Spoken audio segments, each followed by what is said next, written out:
आप सभी भक्तों को राधे राधे, जय श्री कृष्ण। रोजाना ऐसी और भी श्रीमद् भगवत गीता की वीडियोस देखने के लिए सब्सक्राइब करें हमारे चैनल श्री गौरी गिरधर को।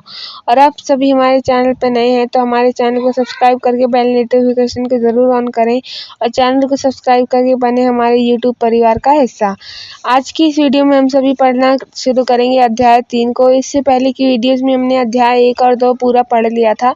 यदि आप सभी उन सभी पुराने अध्यायों को पढ़ना चाहते हैं तो आप हमारे चैनल पर जाके पुरानी वीडियोस में उन सभी अध्यायों को पढ़ सकते हैं। आज की इस वीडियो में हम सभी पढ़ेंगे अध्याय 3 कर्मयोग का श्लोक नंबर 1, 2 और 3। चलिए शुरू करते हैं आज की इस वीडियो को। श्लोक नंबर 1। अर्जुन उवाच ज्यायासि चेत् कर्मण् अस्ते मता बुद्धिर्जनार्दन तत् किं कर्मणि घोरे मां नियोजयसि केशव। इस श्लोक का हिंदी अर्थ है, हे जनार्दन, यदि आपको यह मान्य है कि कर्म से ज्ञान श्रेष्ठ है तो फिर हे केशव, आप मुझे इस भयंकर कर्म में क्यों प्रवृत्त करते हैं। व्याख्या। अभी भी अर्जुन का यही विश्वास है कि गुरुजन पितामह आदि के साथ युद्ध करना भयानक कर्म है। लगता है अर्जुन या तो भगवान के उपदेश को भूल गए हैं या वह उसे भी समझ ही नहीं पाए थे। श्री कृष्ण ने यह बिल्कुल स्पष्ट किया था कि महाभारत के युद्ध में अर्जुन गुरुजनों को मारने वाला नहीं है, क्योंकि यह युद्ध व्यक्तियों के बीच न होकर दो सिद्धांतों के मध्य है। पांडवों का पक्ष धर्म और नैतिकता का है, परंतु दुर्भाग्यवश अर्जुन अपने अहंकार को भूलकर अपने पक्ष के साथ एक स्वरूप नहीं हो पाए। जिस मात्रा में वह आदर्श के साथ तादात्म्य नहीं कर पाए, उस मात्रा में उनका अहंकार बना रहा और युद्ध करने में उन्हें नैतिक दोष दिखाई दे रहा था। इस श्लोक में अर्जुन का तात्पर्य यह है कि यद्यपि श्री कृष्ण के तर्क संन्यास मार्ग का ही अनुमोदन कर रहे थे, परंतु उन्हें भयंकर कर्म में प्रवृत्त किया जा रहा था। श्लोक नंबर 2। व्यामिश्रेणेव वाक्येन बुद्धिं मोहयसि मे तदेकं वद निश्चित्य येन श्रेयो अहमान् पुयाम। इस श्लोक का हिंदी अर्थ है, आप इस मिश्रित वाक्य में मेरी बुद्धि को मोहित सा करते हैं, अतः आप उस एक मार्ग को निश्चित रूप से कहिए जिससे मैं परम श्रेय को प्राप्त कर सकूं। व्याख्या। पहले से ही मोहित मन अर्जुन में सामान्य मनुष्य होने के नाते वह सूक्ष्म बुद्धि नहीं थी, जिसके द्वारा विवेक पूर्वक भगवान के सूक्ष्म तर्कों को समझकर वह निश्चित कर सकें कि परम श्रेय की प्राप्ति के लिए कर्म मार्ग सरल था अथवा ज्ञान मार्ग। इसलिए वह यहाँ भगवान से नम्र निवेदन करते हैं, आप उस मार्ग को निश्चित कर आदेश करिए जिससे मैं परम श्रेय को प्राप्त कर सकूं। अर्जुन को इसमें संदेह नहीं था कि जीवन केवल धन के उपार्जन, परिग्रह और व्यय के लिए नहीं है। वह जानते थे कि उनका जीवन श्रेष्ठ सांस्कृतिक एवं आध्यात्मिक लक्ष्य की प्राप्ति के लिए था, जिसके लिए भौतिक उन्नति केवल साधन ही साध्य नहीं। अर्जुन मात्र यह जानने चाहते थे कि वह उपलब्ध परिस्थितियों का जीवन की लक्ष्य प्राप्ति और भविष्य निर्माण में किस प्रकार सदुपयोग करें। प्रश्न के अनुरूप भगवान उत्तर देते हैं। श्लोक नंबर 3। श्री भगवान अनुवाच लोके अस्मिन् द्विविधा निष्ठा पुरा प्रोक्ता मया नघ ज्ञान योगेन सांख्यानां कर्म योगेन योगिनां। इस श्लोक का हिंदी अर्थ है, श्री भगवान ने कहा, हे निष्पाप अनघ अर्जुन, इस श्लोक में दो प्रकार की निष्ठा मेरे द्वारा पहले ही कही गई है। ज्ञानों की सांख्या नाम ज्ञान योग से और योगियों की कर्म योग से। व्याख्या। कर्मयोग और ज्ञान योग को परस्पर प्रतिद्वंदी मानने का अर्थ है उनमें से किसी एक को भी नहीं समझना। परस्पर पूरक होने के कारण उनका क्रम से अर्थात एक के पश्चात दूसरे का आश्रय लेना पड़ता है।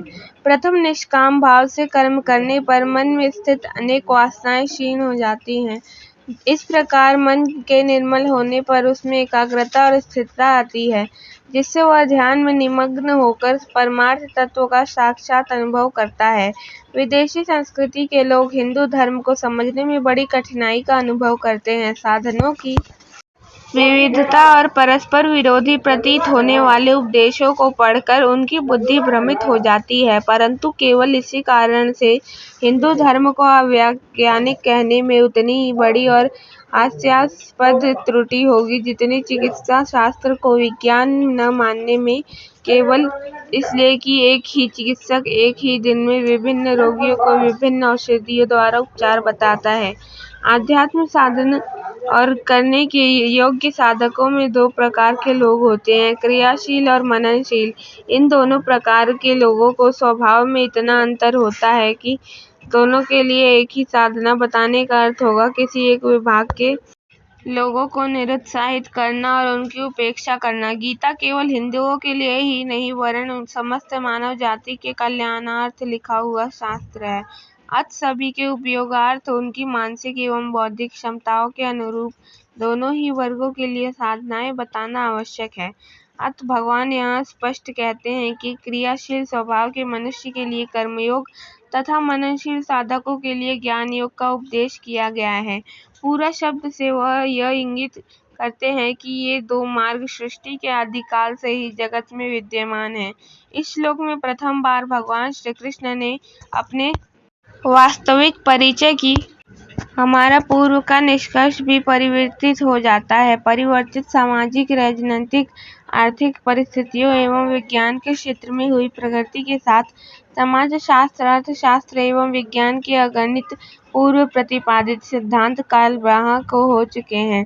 यदि गीता में कृष्ण नामक किसी मनुष्य की बुद्धि से पहुँचे हुए निष्कर्ष मात्र होते तो वह कालबाह्य होकर उसे अवशेष मात्र रह गए होते। यहाँ श्री कृष्ण स्पष्ट रूप से कहते हैं, सृष्टि के आदि में पूरा ये दो मार्ग मेरे द्वारा कहे गए थे। इसका तात्पर्य यह है कि यहाँ भगवान वृंदावन के नीलवर्ण गोपाल गोपियों के प्रिय सखा अथवा अपने युग के महान राजनीतिज्ञ के रूप में नहीं बोल रहे थे, किंतु भारतीय इतिहास के एक स्वस्वरूप के ज्ञाता, तत्वदर्शी, उपदेशक, सिद्ध पुरुष एवं ईश्वर के रूप में उपदेश दे रहे थे।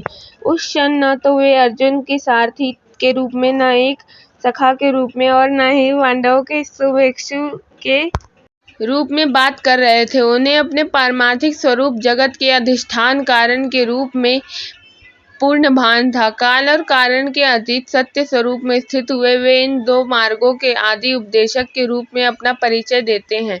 कर्मयोग लक्ष्य प्राप्ति का क्रमिक साधन है, साक्षात नहीं। अर्थात वह ज्ञान प्राप्ति की योग्यता प्रदान करता है, जिससे ज्ञान योग के द्वारा सीधे ही लक्ष्य की प्राप्ति होती है। इसे समझने के लिए भगवान कहते हैं, आपसी भक्तों को राधे राधे, जय श्री कृष्ण। वीडियो अच्छी लगे तो चैनल को लाइक, शेयर, सब्सक्राइब जरूर करें।